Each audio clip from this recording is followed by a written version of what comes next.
Revenons un peu sur le principe du client-serveur que nous avons déjà étudié dans le chapitre protocole de transport avec TCP et UDP. Un programme serveur est lancé sur une machine serveur bien identifiée, par exemple le 192.168.42.4. Ce programme serveur attend sur un port donné, par exemple ici le port TCP 5000. Il est en écoute et en attente de la connexion d'un client. Son port est dit en ouverture passive.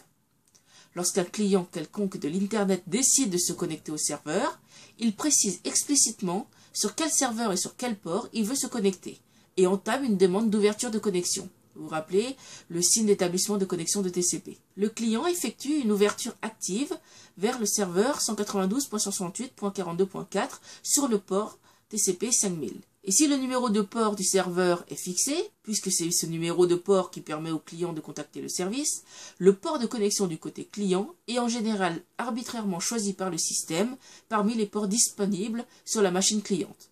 Par exemple ici, pour le client 10.1.1.1, lors de la demande de connexion, le système a choisi complètement arbitrairement le port 43261 par exemple.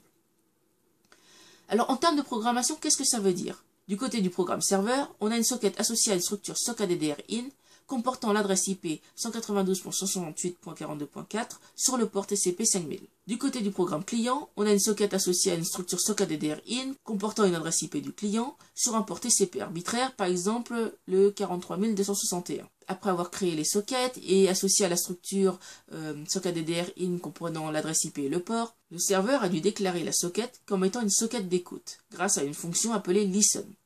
Puis le serveur va simplement attendre qu'un client veuille bien s'y connecter pour ensuite le prendre en charge dans une autre socket créée pour l'occasion lorsque le client se connecte. Pour cela, le serveur utilise la fonction accept. On y reviendra en détail dessus. Du côté du client, on utilise la fonction connect en lui précisant sur quoi se connecter, c'est-à-dire sur 192.168.42.4 sur le port TCP 5000. On reviendra sur la fonction connect également dessus plus en détail. Et ensuite, il n'y a plus qu'à envoyer les données. Quand l'un envoie les données avec write dans la socket, l'autre doit faire un read à l'autre extrémité de la connexion pour les lire. On fait tous les échanges comme ça, et lorsque le client ou le serveur désire terminer le dialogue, il fait close, ce qui terminera la connexion, et l'autre en fera de même. Donc voilà le déroulement général d'une connexion TCP. Voyons à présent en détail les fonctions que l'on a présentées. Tout d'abord la fonction listen. C'est une fonction exclusivement réservée au serveur. En effet, c'est pour déclarer une socket comme étant une socket d'écoute, c'est-à-dire une socket sur laquelle les clients vont venir se connecter. Elle s'utilise simplement en écrivant listen, le nom de la socket sur laquelle on va écouter et la taille maximale de la file d'attente. Si une nouvelle connexion arrive alors que la file est pleine, le client reçoit une erreur. Attention, la fonction listen permet simplement de déclarer une socket comme étant une socket d'écoute. Elle ne la met pas en attente de connexion. C'est la fonction accept qui est encore une fonction exclusivement dédiée au serveur, qui met le programme en attente de connexion et en écoute de cette socket. Cette fonction accept est bloquante, c'est-à-dire que l'exécution du programme s'arrête à cette instruction et ne se poursuit que lorsqu'il y a une erreur ou qu'un client vient se connecter. Lorsqu'un client se connecte, aussitôt le programme poursuit son exécution et cette structure SOC-ADDR ici est remplie automatiquement par le serveur avec les paramètres du client. C'est donc en lisant le contenu de cette structure que vous pouvez connaître l'adresse IP du client qui s'est connecté, ainsi que son port source. Enfin, la fonction accept crée une socket différente de celle de la socket serveur qui lui sert à attendre les connexions clientes. Cette socket créée pour le client permet de dialoguer directement avec le client et c'est son descripteur qui est retourné par cette fonction accept. Voilà donc un exemple extrait de programme serveur TCP. On crée une structure SOC-ADDR que l'on nomme serve-ADDR. On l'initialise en disant qu'on attend sur n'importe quelle interface réseau du serveur avec la macro inaddrni pour dire que l'on attend sur n'importe quelle adresse serveur, mais sur le port 5000.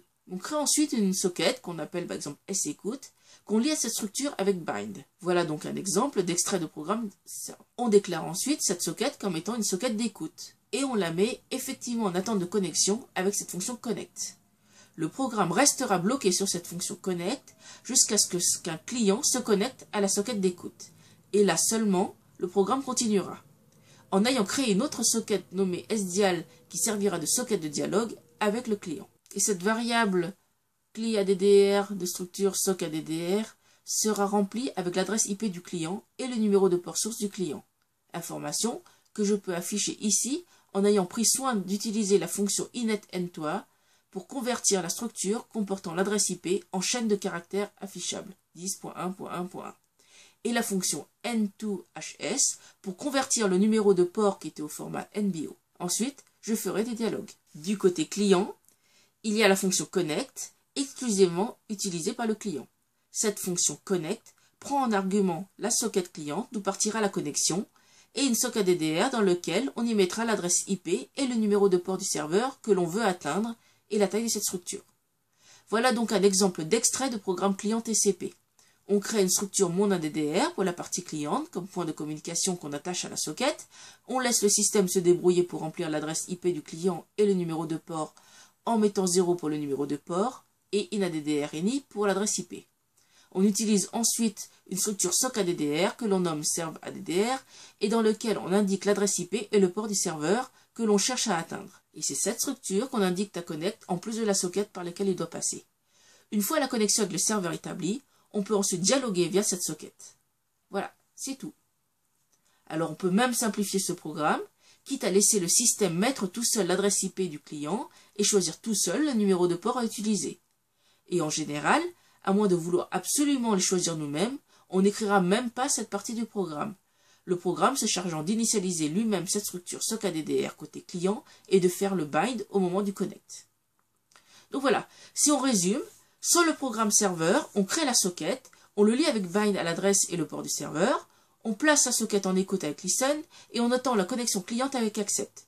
Dès qu'un client se connecte, on poursuit le dialogue avec le client avec la socket de dialogue renvoyée par accept. Sur le programme client, on crée la socket, on se connecte au serveur et on dialogue avec lui via la socket. Ensuite, lors du dialogue, on utilise les mêmes primitives read et write que lorsqu'on écrit et on lit dans un fichier. Lorsque l'un écrit, l'autre doit être prêt à lire. C'est au programmeur de bien concevoir son protocole applicatif pour que le dialogue se déroule correctement entre le client et le serveur.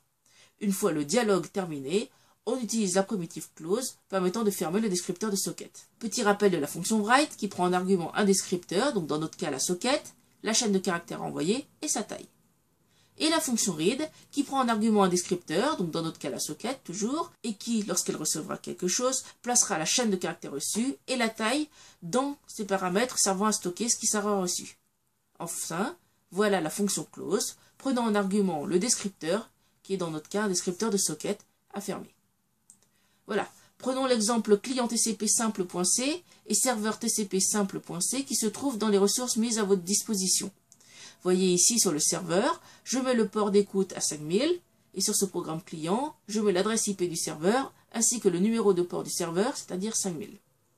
Au niveau du dialogue applicatif, vous voyez ici le client qui envoie d'abord bonjour, le serveur de son côté attend la chaîne bonjour et répond bonjour client, puis le serveur envoie également la chaîne ça va, et le client de son côté, après avoir reçu la réponse du serveur, envoie au revoir au serveur.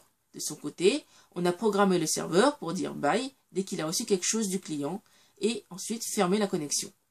Pour bien suivre le dialogue, nous faisons afficher à l'écran par le client et le serveur ce qu'ils ont reçu et ce qu'ils envoient. Alors je compile et je lance le serveur, voilà, il est en attente. Je peux voir avec un netstat-an que le serveur attend bien sur le port TCP 5000 sur toutes ses interfaces réseau. Voyez bien l'étoile. Ces interfaces réseau étant ces différentes cartes réseau, mais aussi l'interface de loopback sur 127.0.0.1. De l'autre côté, je compile et je lance le client. Il se connecte au serveur demandé sur le port demandé. Et vous voyez bien que tout le dialogue s'est bien déroulé entre le client et le serveur.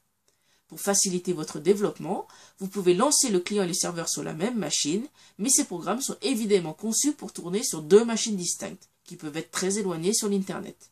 La couche IP se chargeant de faire l'acheminement nécessaire. Donc voilà, maintenant, vous avez un programme client-serveur qui pourra vous servir de base pour tous les programmes TCP que vous serez amené à développer en C. Ce programme de base étant toujours le même pour tout programme client-serveur TCP, ce que vous avez réellement à concevoir, c'est le protocole applicatif en lui-même. C'est qu'est-ce que le programme doit envoyer, qu'est-ce qu'il doit s'attendre à recevoir, comment réagit-il en fonction de ce qu'il a reçu, etc. Et c'est sur ce point-là que devra s'exprimer ce qui fait la spécificité de votre logiciel client-serveur. Il est important, lorsque vous développez un client-serveur, de bien décrire ce protocole applicatif que vous implémenterez.